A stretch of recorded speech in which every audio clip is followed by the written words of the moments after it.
What's up, guys? It's Mike the Carpenter, and I'm coming at you with another quick tip. Today's quick tip is a finishing tip. As you can see on this job, we are at the finishing stages and we are installing baseboard. And today's quick tip is how to maximize efficiency when installing base, how to get those nice tight copes and outside miters consistent while being fast and efficient. So here is my tip for you. Number one, you're gonna wanna prep yourself some pre-made corners that are all the same size. I typically always will make a 46, a 44, and a 45. This will help you not only tell the angle of your corner, but it's also gonna help you measure your base, because when you measure, you're gonna come up with these corners and you're gonna measure from your inside corner to the outside of your long point, and you're always gonna be sure of your measurement.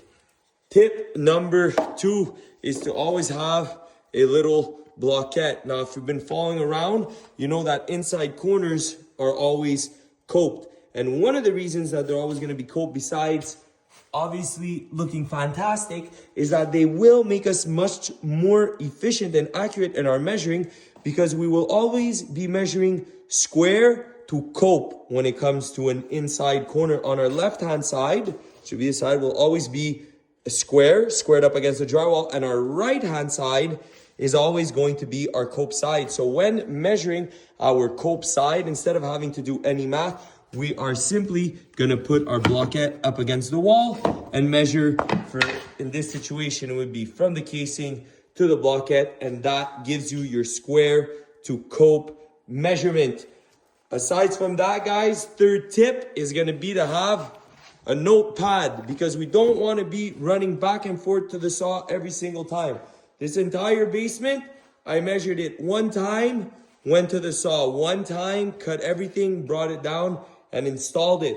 For sure, sometimes you might have some adjustments to make, but in reality, once you get dialed in with your saw and you get used to being accurate, you're gonna be able to do this piece of cake. So guys, three most important key things to remember: predetermined corners, 44, 45, 46, our little blockette to measure our copes up against, and the notepad, not to be running back and forth from the saw.